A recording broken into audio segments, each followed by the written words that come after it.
Classrooms in Cyprus are employing a new teaching tool. It's a robot powered by generative AI that tells jokes and helps out with science curriculum. NTD's Kevin Hogan brings us the story. Meet Einstein. It's the new teaching assistant in Nicosia, Cyprus. The purpose is to have Einstein make the teaching experience better. Students can ask him questions, he can answer back, or he can even facilitate to teachers to actually deliver a lesson more effectively. Einstein is powered by ChatGPT. That's a deep learning model that can generate human-like responses. It knows subjects ranging from art to science and can even tell jokes. Why was the math book sad? Because it had too many problems. But who made this little Michelin man-looking android? Tutors and their high school students. It was made as part of a collaboration between 3 Pascal schools in the country. Let's see what the students are learning about here. Can you tell me an experiment about time relativity? Or how I can do an experiment in my class? You could try constructing a simple pendulum with a long string and a heavy object, like a weight or a ball. You can then swing the pendulum back and forth at different rates, enabling you to measure its frequency and period. By doing this, you can show how the period of the pendulum changes depending on the gravitational field in which it is placed. Very impressive science knowledge, Einstein. But good thing you're not teaching vocal techniques. How did it come up with that voice anyway? Now the second screen now is directly connected to the brain with the ChatGPT. So you see actually here what the robot is recognizing before it sends the signal to the computer to change the voice. So the computer also is being used to change the voice of the robot to sound like Einstein. Though NTD independently verified that it sounds nothing like recordings of the real Albert Einstein, it seems useful, but what are the drawbacks? Concerns of the machine secretly collecting data on students, not being transparent, making it hard to tell if its responses are accurate, and lacking human empathy to connect with students personally and respond to their individual needs. Kevin Hogan, NTD News. Dancers from 48 states and 32 countries flooded Radio City Music Hall in New York City yesterday. They're all here to compete for a chance to become a Radio City Rockette. NTD's Andrew Thomas has the details. This was New Jersey dancer Kayla Shue's second audition for the Rockettes. She also attended the dance company's summer conservatory.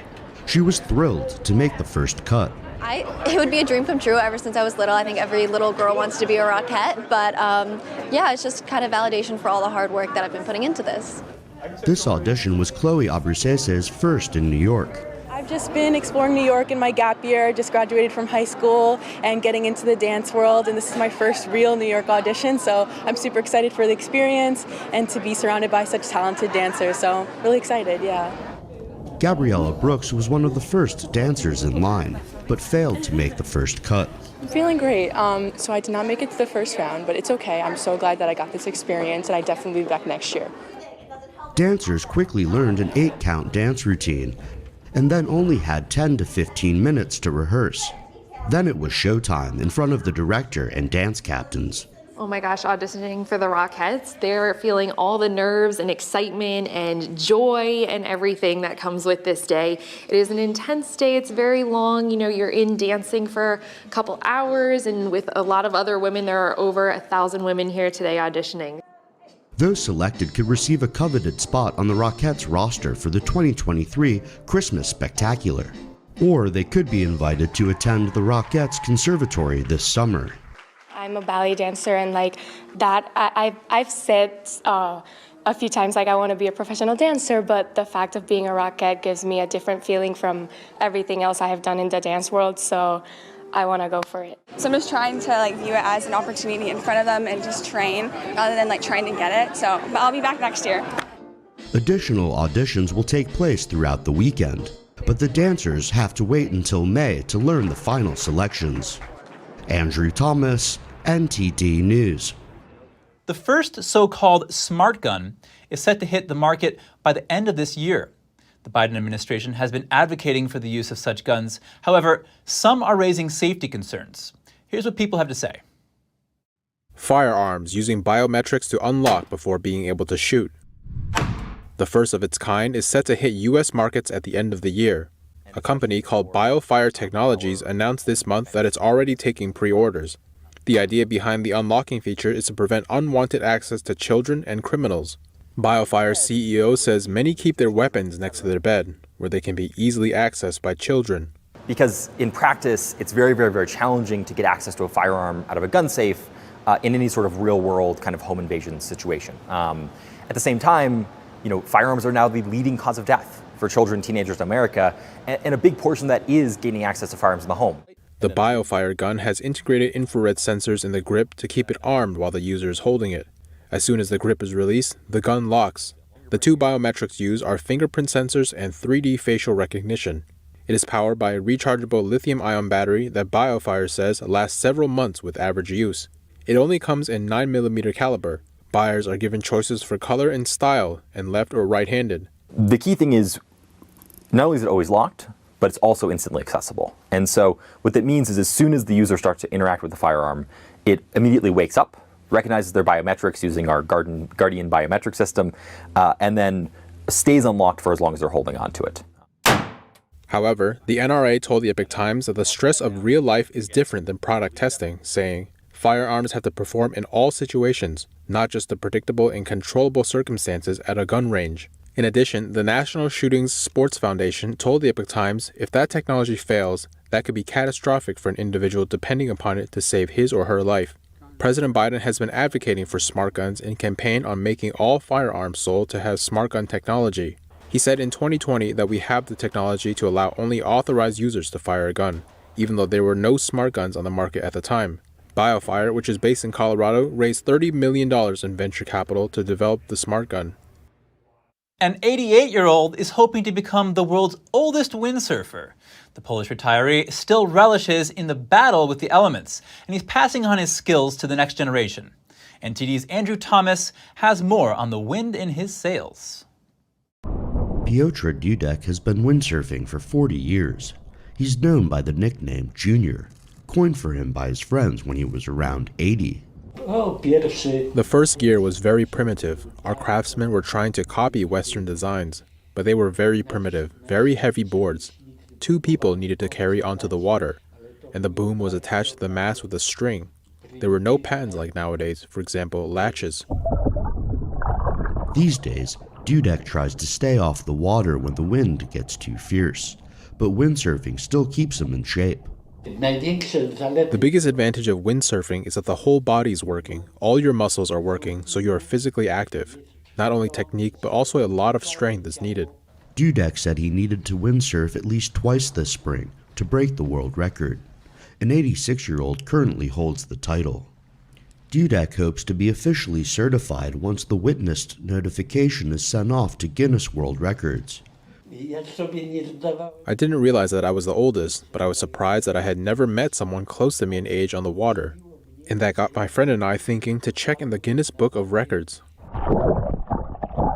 Dudek is still sharing his passion with others and continues to teach his large group of young students.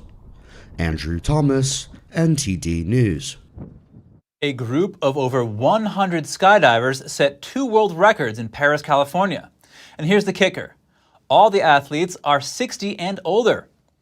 At 18,000 feet in the air, the jumpers succeeded on their 4th attempt at the first record. Together, they formed a 150-foot snowflake in the air.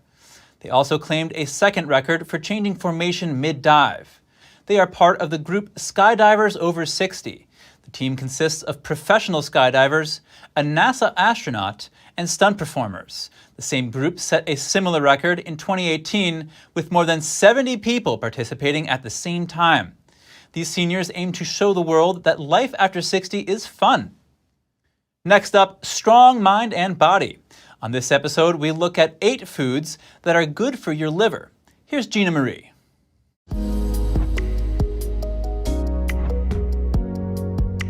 Did you know that many people have liver diseases like hepatitis C virus and hepatitis B virus? There are many things that lead to liver diseases, including infections, genetics, weak immune system, alcohol, and accumulating fat. The liver is a vitally important organ that does a wide variety of essential tasks. It produces proteins, stores vitamins, and breaks down harmful toxins. it is essential to take care of your liver.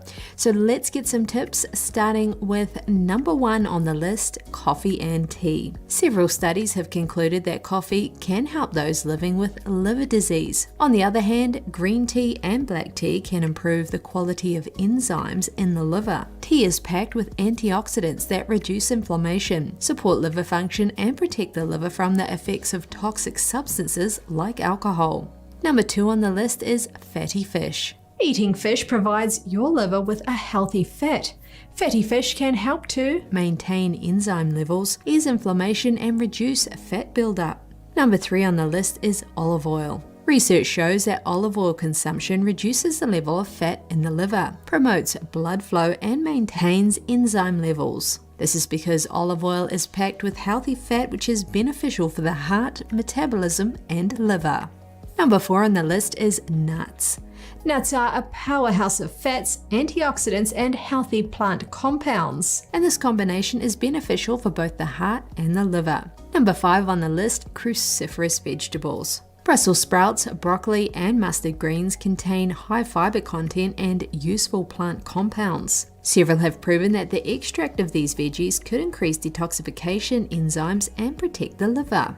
Number 6 on the list is grapes. Several studies show that grapes and grape extract prevent liver damage, maintain antioxidant levels, and ease inflammation. However, red and purple grapes are more beneficial than other varieties. And finally, number 7, warm water with lemon. A well-hydrated body is a wonderful aid to liver function. Consider warm water with lemon in the morning. It flushes toxins from the digestive tract. Moreover, it creates an alkaline environment in the body to remove the acidity from toxins. Antioxidants in lemon water stimulate the liver. So there you have it. Keep in mind these items next time you're shopping at the grocery store: coffee and tea, fatty fish, olive oil, nuts, cruciferous vegetables, grapes, and warm water with lemon.